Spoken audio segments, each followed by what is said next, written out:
Mister India में आप सभी का स्वागत है। मैं फैजान अशरफ। उत्तर दिनाजपुर एजुकेशन डिपार्टमेंट की ओर से समग्र शिक्षा मिशन ने पूरे उत्तर दिनाजपुर जिले के अलग अलग मीडियम के स्कूलों के बच्चों का जो है एक मॉक टेस्ट का आयोजन किया गया है।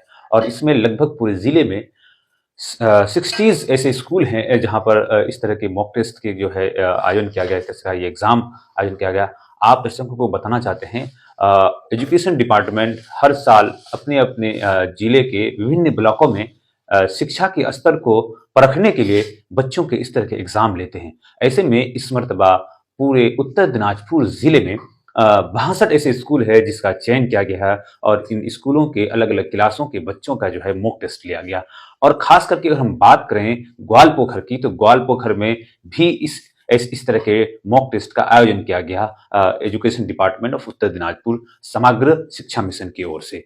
आखिर ग्वालपोखर में जिन स्कूलों में किया गया उनमें इंग्लिश मीडियम का एक वाहिद ऐसा स्कूल है जहां पे ये टेस्ट का आयोजन किया गया, जिसका नाम है Holi herbal public school. Holi herbal public school एक पूरे ग्वालपोखर ब्लॉक में एक वाहिद एक ऐसा स्कूल है जहां पर ये मॉक टेस्ट का आयोजन किया गया। और इस मॉक टेस्ट में क्लास 3 के बच्चे पार्टिसिपेट किए और इस मॉक टेस्ट के जरिए ये बताने की कोशिश की गई है इस स्कूल के जरिए कि हमारे स्कूल में भी किस तरह की पढ़ाई होती है। आप दर्शकों को बताना चाहेंगे, वैसे तो कई ऐसे गवर्नमेंट स्कूल हैं जिनके बच्चे ने भी हिस्सा लिया, लेकिन इंग्लिश मीडियम स्कूल ग्वालपोखर में के जो पहला ऐसा स्कूल है इसको चयन किया गया और इसके बच्चों ने एग्जाम दिया। आइए इस एग्जाम के ताल्लुक से और होली हर्बल पब्लिक स्कूल के ताल्लुक से वहाँ के जो डायरेक्टर हैं मुकद्दर राही साहब, हम उनसे बात करने की प्रयास करते हैं कि आखिर इस तरह के जो मॉक टेस्ट हैं उसके क्या एडवांटेज हैं और इस स्कूल के एजुकेशन सिस्टम का क्या कंडीशन है। क्यों लगी जी? जी, अस्सलाम वालेकुम आप सबा को। आज जो है CBSE board of secondary education की तरफ से हमारे स्कूल में जो है एक ऑब्जर्वर टीम आया, तो इसलिए जो है उस टीम का आने का मकसद ये जो है कि वो लोग हमारे बच्चों का कुछ टेस्ट लेंगे और स्कूल कैसा चल रहा है, किस हिसाब से चल रहा है, पढ़ाई कैसी हो रही है, इन सारी चीज़ों के बारे में बताएंगे। और उसके बाद जो है जो टीम आया है वो दिल्ली से भेजा गया है, मतलब वहाँ से ऑर्डर हुआ है तब जाके ये लोग आए हैं। और माशाल्लाह बच्चे काफ़ी तैयार हो चुके हैं और दे भी रहे हैं अच्छी तरीके से। कौन क्लास के बच्चे इस एग्ज़ाम में बैठ सकते हैं? क्लास 3 के बच्चे को बैठाया गया है, वो लोग क्लास 3 के बच्चों से एग्ज़ाम ले रहा है और ये जो है 20 बच्चे का ले रहा है। और क्लास 3 में तो बच्चे काफ़ी हैं, लेकिन उनमें से वो लोग सैम्पलिंग करके तब जाके 30 बच्चे को सिलेक्ट किए और उन 30 बच्चों को ले रहे हैं। और अभी ये जो हो रहा है सिर्फ पूरे ग्वालपोखर में होली हर्बल पब्लिक स्कूल में ही ये टेस्ट जो है लिया जा रहा है, क्योंकि ये स्कूल इंग्लिश मीडियम है और सीबीएसई बोर्ड से रिकॉग्नाइज्ड है।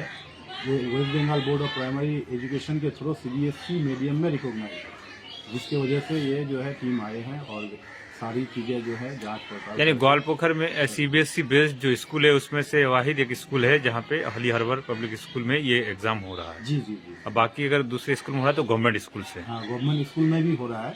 जितने सारे बोर्ड के स्कूल्स हैं, ICSE board, CBSE board, West Bengal primary board, जितने सारे बोर्ड हैं सभी बोर्ड्स के स्कूलों का ये टेस्ट हो रहा है। उनमें से कुछ स्कूलों को सिलेक्ट किया है और उन स्कूलों के लिस्ट में हमारा होली हर्बल पब्लिक स्कूल का भी नाम दर्ज है, जो ग्वालपोखर में सिंगल है, इनका जो है सिंगली सिलेक्शन हुआ है, बाकी और किसी का नहीं है। और ये चीज़ इसलिए ज़रूरी है सर, मैं आपको बता देता हूँ, अभी जो है ना पूरा चीज़ ऑनलाइन कर दिया है। सारी डेटा को बच्चों का जो है ऑनलाइन पोर्टल में लेना पड़ता है और फिर उसके बाद आपका बच्चे का जो है एक यूनिक आईडी जनरेट होता है, स्टूडेंट आईडी, और वो स्टूडेंट आईडी ऑनलाइन जनरेट होगा। फिर उसका एक पेन नंबर जनरेट होता है। आज के डेट में अगर एक बच्चा मान लीजिए यहाँ पढ़ रहा है, यहाँ से वो अगर दिल्ली, मुंबई, चेन्नई, आगरा कहीं भी जाए तो उस बच्चे को वो पेन नंबर लगेगा, तभी उसके फर्दर एजुकेशन में एडमिशन होगा। तो वो पेन नंबर अगर जनरेट नहीं होता है तो फिर उसको दिक्कत हो जाती है। तो वो पेन नंबर जनरेट तभी होगा जब आपका स्कूल रजिस्टर्ड होगा। हाँ, अगर रजिस्टर्ड नहीं है तो पेन नंबर जनरेट नहीं होगा। पेन नंबर जनरेट नहीं होगा तो आपके बच्चे कहीं भी जाएंगे ना तो एडमिशन करना मुश्किल होगा, दिक्कतें बहुत सारी आएंगी। तो इसलिए जो है मैं आप सबों को बताना चाहूँगा, गार्जियन हजरात को खास करके, कि आप अपने बच्चों को उसी स्कूल में एडमिशन कराइए जिससे आप ऑनलाइन टीसी ले सकते हैं, ऑनलाइन पेन नंबर जनरेट कर सकता है। अगर ऑनलाइन पेन नंबर जनरेट नहीं कर पाएगा, उस स्कूल में पढ़ा के अपनी बच्चों की ज़िंदगी को अंधेरे में मत डालिए। किसी भी में जिसमें अच्छा लगे आपको उसमें पढ़ाइए, लेकिन वो स्कूल जैसे ऑनलाइन सर्टिफिकेट आपको दे पाए। आपको तरह तरह के समझाएंगे, तरह तरह से समझाएंगे, हम वैसा कर देंगे, ऐसा कर देंगे, आपका सर्टिफिकेट का जिम्मेदारी हम लेते हैं, हम करवा देंगे। उस तरह की बात में मत आइए, गलतफहमियों में मत पड़िए, क्योंकि जब आप झेलेंगे तो मुश्किल पड़ जाएगा। मैं ऐसा इसलिए कह रहा हूँ कि मेरे पास एक स्कूल से अभी बच्चे आए हैं, एक बच्चा अभी रिसेंटली आए हैं, मैं स्कूल का नाम नहीं बताऊंगा, नहीं तो बदनामी होगी। वो स्कूल का बच्चा का उम्र हो गया मान लीजिए 13 साल प्लस। अब वो क्लास 3 में था उस स्कूल में, 3 से वो फिर 5 में कराया जम करके। 2 महीना पढ़ा नहीं बच्चा, फिर देखा कि किसी कारण से वहाँ से वो समझ में आ गया कि स्कूल ठीक नहीं चल रही है, पढ़ाई ठीक नहीं हो रही है, या कोई और मामला हो सकता है। मैं नहीं बता पा रहा हूँ आपको क्लियरली क्या मामला था, लेकिन वो बच्चा जब मेरे पास आया तो मैं देखता हूँ ये मेरे जो प्रिंसिपल मैम है वो लोग देखने के बाद, अरे ये बच्चा तो उम्र इतना ज़्यादा और क्लास इतना छोटा, तो एज गैप हो गया है। वो बच्चा को लास्ट में बोल रहे हैं कि इसको तो अकॉर्डिंग टू एज क्लास 7 में होना चाहिए। अब क्लास 7 के बजाय वो क्लास 3 में था, वहाँ पे 2 महीना क्लास 5 में पढ़ा। तो अब बच्चे की ज़िंदगी अंधेरे में। हम लास्ट में उसको बोले ठीक है बेटा तुम क्लास 7 में ही पढ़ो। मैम हमको पूछी तो हम सजेस्ट कर दिए कि देखिए क्लास 7 में बैठाइए, क्या पता वो अकॉर्डिंग टू एज संभाल ले क्लास। अब जो उसको 2-4 महीना मैम लोग सर लोग पढ़ाए तो बच्चा बोल रहा है हमको कुछ समझ में नहीं आ रहा है यहाँ की पढ़ाई। तो क्यों नहीं आ रहा है? क्योंकि वो इतना छोटा क्लास में था, उम्र इतना ज़्यादा हो गया था, अब उसको कुछ समझ में नहीं आ रहा है। फिर उसको अब क्लास कैसे नीचे करेंगे? अकॉर्डिंग टू एज हम क्लास नीचे कर नहीं सकते, जिस क्लास में है वो पढ़ नहीं सकता, तो वो बच्चे का ज़िंदगी कहाँ जाएगा? तो उसका एक ही कारण है कि उस बच्चे का माँ बाप सही स्कूल का सिलेक्शन नहीं किया था। पैसा तो खर्च किया है, इवन के हॉस्टल में रखा था, हॉस्टल में रखने के बाद भी पैसा खर्च करने के बावजूद वो बच्चे का ज़िंदगी आज अंधेरे में है। इसको कौन निकालेगा इस अंधेरे से?